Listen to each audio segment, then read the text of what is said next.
Welcome to our MS College YouTube channel. ඉතින් අදත් ඔයගොල්ලෝ ගොඩාක් ආදරෙන් පිළිගන්නවා අපේ MS College YouTube channel එකට. අද අපේ word පාඩම් මාලාවේ දෙවෙනි පාඩම. මම හිතුවා word පාඩම් මාලාවේ දෙවෙනි පාඩම හැටියට layout එක සහ save එක ගැන කියලා දෙන්න ඕනි කියලා.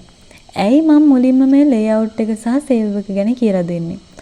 ඔයගොල්ලෝ දන්නවා මොකක් හරි pages ඔයාලා හදන document එක, tut එකක් හෝ වේවා, ඔයාලා හදන්නේ පොතක් හෝ වේවා, ඔයාලා ඒක හදලා ඉවර වෙලා හිතන් ඉන්නවා පස්සේ layout එක වෙනස් කරනවා කියලා. ඒ කියන්නේ page එකේ size එක, margin එක වගේ දේවල් ඔයගොල්ලෝ හිතන් ඉන්නවා පස්සෙම වෙනස් කර ගන්නවා. මේ document එක හදලා ඉවරුණාට පස්සේ. එහෙම වුණාම මොකද වෙන්නේ? අපේ document එක සම්පූර්ණ වෙනස් වෙනවා. මම example එකක් පෙන්නන්නම්. මේ තියෙන මම හදපු document එකක්. මට ඕනේ මේ document එක A5 size එකට තමයි print කරගන්න ඕනේ. මම දැන් document එක සම්පූර්ණ හදලා ඉවරයි. මම මේක වෙනස් කරගන්නවා A5 size එකට. මොකද වෙන්නේ? මම අර හදලා තිබ්බ document එක සම්පූර්ණයෙන්ම වෙනස් වෙලා. මේක තියෙන වෙන size එකක නිසා මම size එක වෙනස් කරපු ගමන්ම මම හදපු document එක වෙනස් වෙනවා. අන්න ඒ හේතුව නිසා අපි අපේ layout එක හරියටම හදලා ඉවර වෙලා තමයි අපි type කරන වැඩ ටික අපේ document එකේ ඉතුරු වැඩ ටික පටන් ගන්න ඕනේ. ඉතින් කොහොමද මේ layout එක හදාගන්නේ? ඔයාලා දන්නවා මේ උඩම තියෙනවා tabs. මෙන්න මේ tabs වල layout කියලා tab එකක් තියෙනවා. මේ tab එකට ගියාට පස්සේ ඔයගොල්ලන්ට බලා ගන්න පුළුවන් margin එක, orientation එක, size එක, columns ටික කොහොමද අපි හදා ගන්න ඕනේ කියලා. margin එකට යමුකෝ. මොකද්ද margin එක කියන්නේ? ඔයාලා දැකලා ඇති සාමාන්‍ය පොත්වල වටේ තියෙනවා ඉතුරු වෙච්ච කොටසක්. හිස් කොටසක් තියෙනවා නේද? tuts වල, පොත්වල අන්නේ හිස් කොටසට අපේ පිටුවේ මුල ඉඳලා අපි type කරන්න පටන් ගන්න තැනට එනකන් තියෙන හිස් කොටස. ඒ කොටසට තමයි අපි මේ margin එක කියලා කියන්නේ.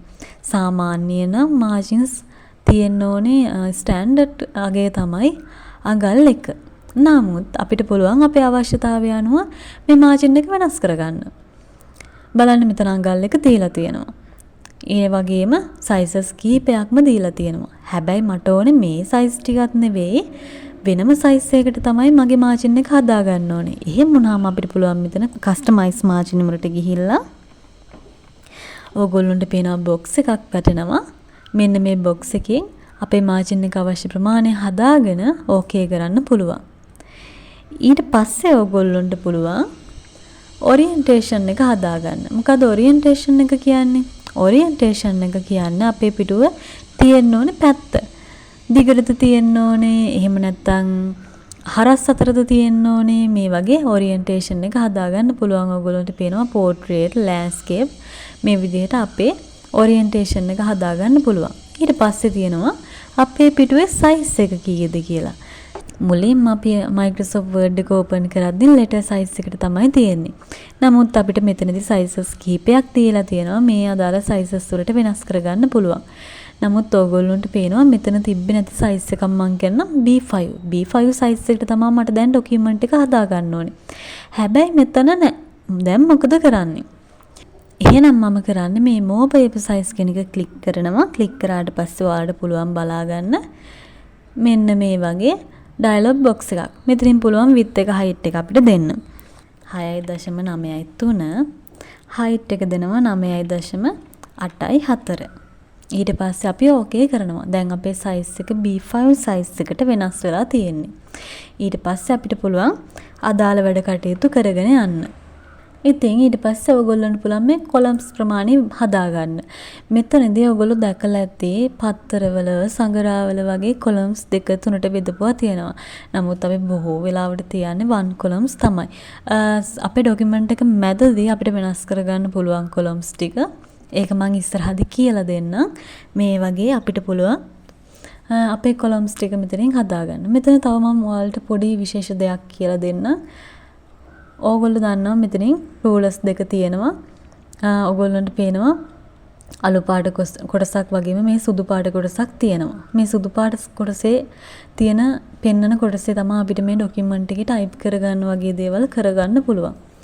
එතකොට මේ පෙන්නන්නේ අලු පාට කොටසින් පෙන්වන්නේ මාජින් එක. හැබැයි සමහර වෙලාවට තියෙනවා මේ රූල් එකේ මේ මාජින් එක තියෙන කොටස පෙන්වන්නේ නැහැ. මෙන්න මේ වගේ අවස්ථාවක් බලන්න.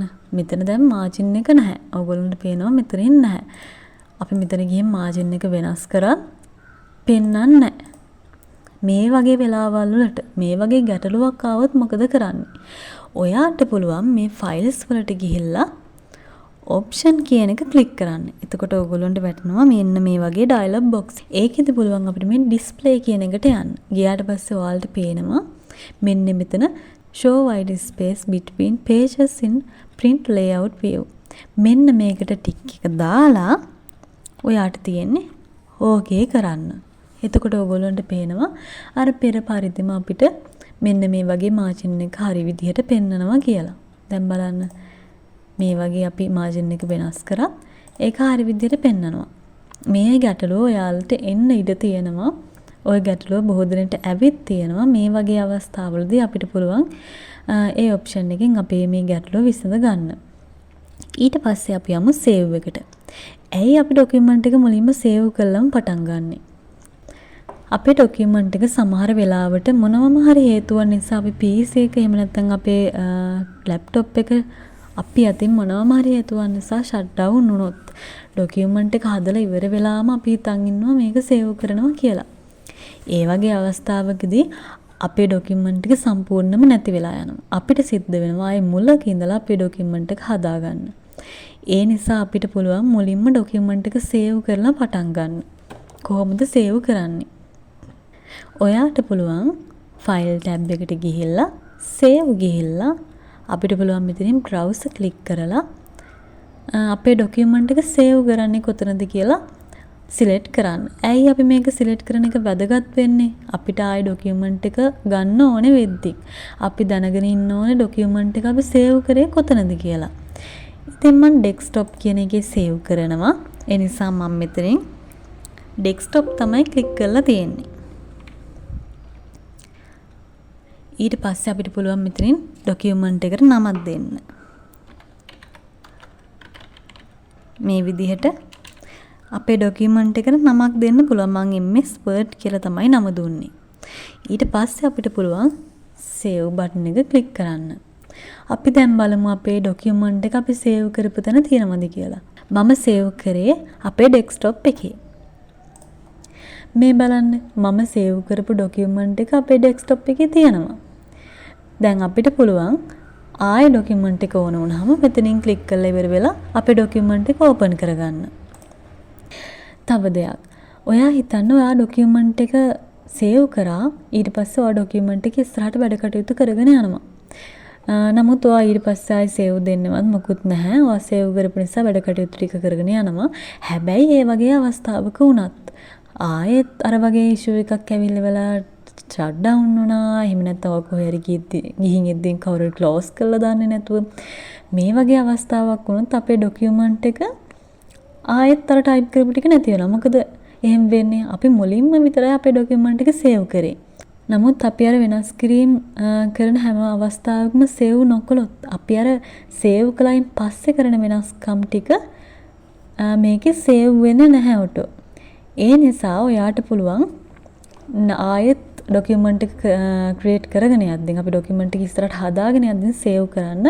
හැබැයි ඔයාලා දන්නවා ෆයිල් එකට ගිහලා සේව් දෙන එක ටිකක් ප්‍රායෝගික නැහැ.